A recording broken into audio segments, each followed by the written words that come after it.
Whew! What a sad movie! Now, I'm sure some of you are already typing, Grace, I love sad movies, and I can appreciate them for sure.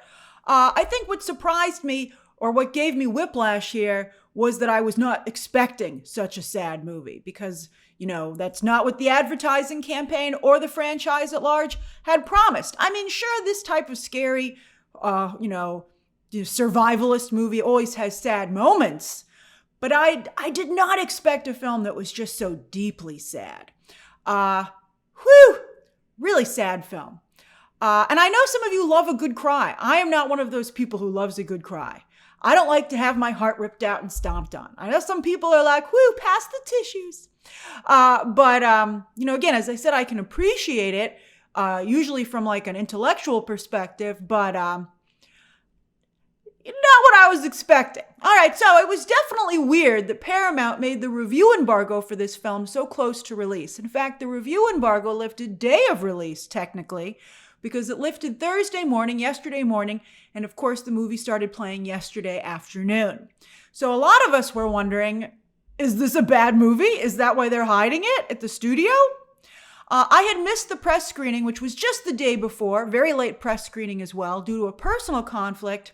So I caught the very first showing. In fact, I went to the fan event, which, the only fan thing about it was they gave you a poster. And then also they had I saw the Transformers fan event as well, because I'd missed that press screening. And all they do is do like a little trivia thing that plays before it. But I actually think that's not good because they give away so much of the movie. You're like, I'm about to watch it. I don't want to have an in-depth behind the scenes look at it. I'm excited to see the movie. So I'm curious, what do you think of these fan events? I think it's a good idea, but I just think it should it should be a different package experience. All right, so now that I've seen the movie, I think the reason that Paramount was hiding it was because the movie is not at all commercial. And I think that the ad campaign is misleading. It's a bummer of a film. And I think they did, the Thursday night box office is very solid because nobody knew that going in. And I think, I would love everybody. I love the actors, the two actors, Lupita Nyong'o and Joseph Quinn. So I would love for this film to be successful for their sake. But it's just such a depressing movie and a small film, much smaller than you would imagine. And I think this all is the fault of the inexperienced art house filmmaker that they brought on. Now, not that Michael Sarnoski isn't talented. He's very talented guy. But he just didn't understand the assignment. Or I think in some ways, maybe it's a combination instead of either or. But he also, I think, rejected the assignment. And I wish that somebody at the studio had said, oh, but that's the assignment. You have to do it. I mean, just ask Rian Johnson about how subverting expectations tends to work out. So the result is the third film of a franchise that should have been the biggest and was advertised as the biggest, but is actually the smallest and most intimate film in the franchise, and again, one that is devastatingly sad. How can it be any sadder than the first film? Oh, that was very sad as well. But that was just like a moment. This film is it's a sad all the way through. Sad from the opening scene. And I think with most scary movies, the focus also is on other people meeting their untimely demise. But with this film, it is an unflinching look at one's own demise. So the reality is that Day One isn't so much a movie about an alien invasion, but a film about death. That's what the film is about. And again, it's a very well-made film. It explores that theme very effectively. But the issue is, as I said, is that your audience is going in expecting a fun popcorn film and coming out super depressed. In fact, after my showing ended, I tweeted out, because, I was reviewing it late, and I know some of you were wondering if you should buy tickets. And I'm honored that you would factor in my opinion on the film in that decision. So I tweeted out that it was a very well-made film, but that it was shockingly sad. And some of you who had also just gotten out of the movie said that you agreed, that you'd just seen it for yourselves. And I know that one of you said that it brought your evening to a halt, and all of you and your friends who'd gone to the movie, who had planned to go out afterwards, just decided to go home. And that someone else said they were still grappling with how depressing it was. And as for me, thankfully I went to a matinee, so it was still nice and sunny outside when I got out, and I went for a walk to lift my spirits because I was just so bummed out. The film actually reminds me a bit of A Quiet Place, the franchise, crossed with Pixar Soul. And if you can out-sad Pixar, well, then that's saying something. But Soul is actually a larger, more ambitious, and uplifting film. I loved that film. Really wonderful movie. While Day One, even though it takes place in New York City, the day of an alien invasion when society was still intact, it's so small that it feels like a student film, an independent film, or a first film, not the third film in a major studio franchise. It's like the franchise is going in the wrong direction. I'm sure there'll be some of you who are like, no, Grace, it's going in the right direction. And we'll see, the box office will ultimately decide. But I can already see the Rotten Tomatoes audience score dropping like a rock. I think it's limited, as I said, not just by the director and writer's inexperience, but by his disinterest in making a franchise film. Again, take a look what happened to poor Rian Johnson. There's something to be said for, you have to at least give the people a little bit of what they want or are expecting. Again, they should have at least set people up with the ad campaign to prepare them for what they were getting into. What you'll find out about Lupita Nyong'o's character as soon as the film starts, so it's not a spoiler, it's in the very first scene, and I can see why they didn't include it in the ad campaign, but yet it's what the movie is about. So I think they should have included it. And that's that her character is terminally ill. Now, that's intellectually a very interesting choice, because what does that do to a horror film when the final girl, that trope, is already basically dead? That there's no chance of survival because she's terminally ill. But again, as I said, while that's intellectually interesting, from an emotional perspective, it robs a horror film of the whole point of the final girl. And also it's a little, Lupita Nyong'o does an incredible job with the role, but it's unfortunate. You're like, why can't she just be the final girl? But anyway, it doesn't give the audiences the chance to root for her to survive, because there's no way she's going to survive. You know that from the very opening scene. Don't worry about the cat, though. I know a lot of you are concerned about her cat. Thankfully, this movie knows better than to put that cat in any danger. But it is a nice nod to 1979's Alien, which, of course, famously featured a cat. And in a world where you can't make a sound, a stealthy cat is definitely the best companion. Cats like to meow, though. I mean, they're pretty quiet. They're certainly quiet compared to other pets. This cat, you'll see this cat, once or twice causes a little bit of an issue as well. But also, as we become more aware, vitally so, of the importance of mental health, it's one of the nicest, social media, of course, is a mixed bag. But I think one of the nicest things is that it's called so much attention to the importance of mental health.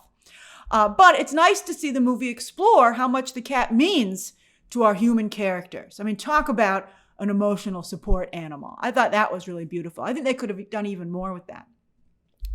But Nyong'o's character isn't just dying, but because of that, she decides to go on one really sad final journey, where it's just heartbreak after heartbreak with each revelation. You're like, I thought this story was sad already, but you just turned it up a notch. Like they break the knob off of the sad meter. It's just so sad.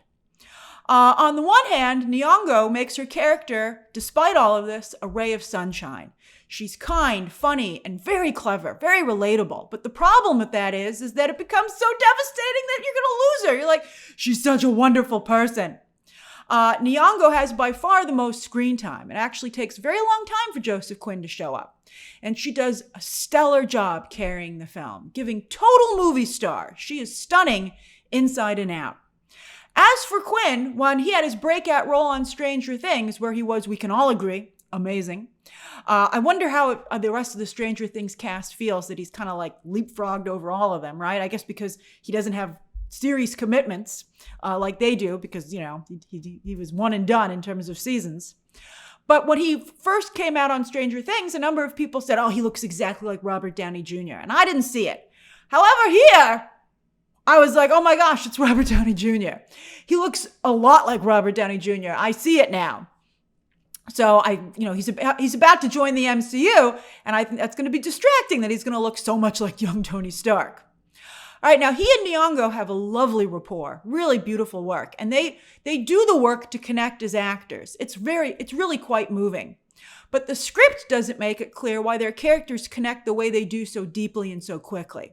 And why Quinn's character is willing to die for a woman that he just met.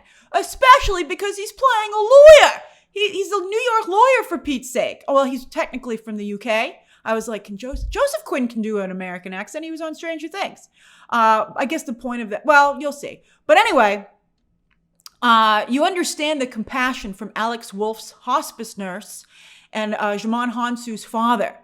Both beautiful roles. But I think there was an opportunity for something a little bit more complex from Quinn's Eric, who again is this lawyer. Speaking of Wolff and Hounsou, while their parts are extremely small, they both manage to make a huge impression with what they're given. And they're given some really nice moments, to be fair. Both of them had just beautiful moments that they got great moments and they hit home runs with them. And of course, this is a prequel, and you might recall that Hounsou was in A Quiet Place Part 2, living on that island. Oh, that was a sad movie too, but again, in a different way. It is nice to see a movie where humanity comes off so well, but I mean, I think as we all know these days, that's not at all how it would go down in real life. The logistics of day one, I think, are a little bit more accurate and interesting to see. And to see how everyone deals with having to be quiet is also interesting. And they figure out a way that how did everybody know that? Well, you'll see. I don't want to give too much away. But nobody here knows how to do sign language, which was such a big part of the first two films because that family, one of the children was deaf.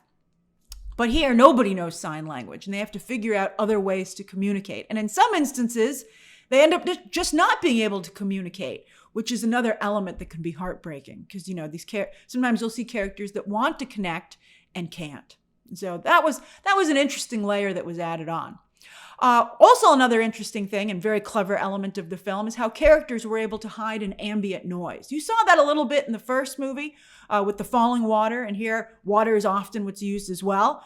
But it was very creative and clever. I was like, wow, these characters are on the ball in terms of figuring out so quickly how to hide in the ambient noise. The movie is supposed to take place in New York City, but was shot in London. And I think most audiences will be fooled. In fact, some of the locations that they use were constructed on a studio lot over in the UK. But other times they're clearly shooting in London. Now, I think thanks to some establishing shots of New York City that were done by B-roll or that they just purchased from like Getty or whatever and added VFX to, that helps to sell the illusion. But if you're actually from New York City, like myself, you're like, that's not New York. At one sequence, they're like, oh, they have a sign that says it's the Lexington and 59th Street subway station. And I'm like, you're nowhere near that. That's not what that subway station looks like. The area you were just running around, I'm like, what is that supposed to have been the Bloomberg building? No way. I mean, it was just clearly, at a certain point, it was just clearly not New York City. And so that broke the illusion for me. But again, unless you'd have to be very familiar with New York City to I think, well, maybe not. I think there's also one point where they're like in a row of shops that they don't have in the United States. The United States doesn't have those kind of outdoor shopping areas. So I think the first half of the movie sells it, but then it just became very, you're like, you're in Europe, clearly. Also, as a New Yorker, I'll tell you that, Patsy's Pizzeria is a big focal point in the film. And like the famous original Ray's, there's a dispute over that name, right? Now, there are like a ton of Patsy's Pizzerias in New York City, but there's only one, let's consider like the original from a much different time period. And that's the one that's in this movie. But I bring it up because while Nyong'o's character knows the difference, it's odd that Quinn's character, who's a UK transplant in New York City, wouldn't just say, there are a ton of Patsy's Pizzerias, we could just go to any one of them. Will you want pizza after seeing this movie? I often tell you what meals you could pair with a film. But I actually think pizza might make you sad after watching this movie. Also, I was surprised that they had characters eating pizza that had been out for so long, unrefrigerated. That's actually a very dangerous thing to do. You should not eat pizza, anything that's made with flour, anything really. Anything that's been sitting out longer than 2 hours is actually very dangerous to eat. Now, finally, because I guess these characters didn't care because of the circumstances, but I was like, don't encourage people to do that. Finally, while the film is very sad and largely a character study, it does have some solid action sequences sprinkled throughout, and interesting, unique setups. I mean, the film can be quite thrilling, but again, its resting area is just devastatingly sad. Like occasionally they're like, "Oh, look at the action sequence," and you're like, "Oh, yay!" And then like back to devastatingly sad, and you're like, "Oh, so sad." So sad. The ending, you know what the ending's going to be, but that doesn't make it any less just absolutely horrible and sad to see. And with all the horrible, crazy things that are happening in real life these days, you watch this movie and you're like, I bet an alien, you wouldn't be at all surprised if an alien invasion were called out next for our bingo cards. In fact, you see jokes about it on social media all the time. So therefore, when you watch this movie, it has this weird take notes kind of quality to it. In fact, while I was watching it, sometimes when I go out and I have my contact lenses in, I don't always carry my glasses with me. I mean, I always have my stuff to take my contacts out just in case. But sometimes my glasses don't fit in my bag, etc. But when I was watching this movie, I was like, you never know when the alien invasion's going to hit, Grace. You better carry your glasses with you at all times. So that was both interesting and depressing, but also maybe very helpful. So Nyong'o and Quinn are both extremely talented actors, very charismatic. We love them. And A Quiet Place overall continues to be a clever, unique setup for a franchise. But Michael Sarnoski was the wrong choice to write and direct this film. And he was actually brought in to replace Jeff Nichols, who had leftover creative differences. Now, interestingly, Nichols is another smaller, independent, character-driven filmmaker who went on to do The Bike Riders, which also just underwhelmed audiences. I know some of you are like, I love The Bike Riders, Grace, but it has low audience scores. They're not like in the basement, but they're really weak. So apparently John Krasinski, in an effort to try and keep his franchise from becoming too commercial, might have overcorrected, and now it's not commercial enough. And again, it's frustrating that nobody at Paramount stepped in and said, don't forget you're making a blockbuster franchise.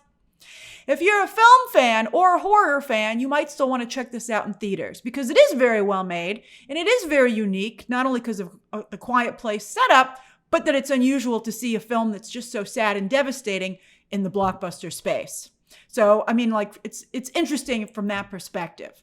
But on that note, be warned, it is definitely not a fun time at the movies. As for everyone else, I mean, you should plan to do something fun afterwards to lift your spirits so that you just aren't so bummed out. As for everyone else, since this is a smaller film, if you're looking to, if you have a restraint on your time or your budget, I think that you could wait for digital or streaming. It's a small film story-wise and visually. As I said, Joseph Quinn's about to become Johnny Storm for the MCU, so he's set. And as for Nyong'o, she, of course, is also a part of the MCU. But it's a shame that this Oscar-winning actress continues to struggle to get work in Hollywood because she's such a dynamic actress. Really. I hope that the opening weekend for this movie is strong so that it can give her career, it can move her career forward. All right, so that's my review of A Quiet Place Day 1. Extremely well made, very small film though, very sad. All right, so share your thoughts down below, subscribe today, and of course, as always, you can check out some more videos right now.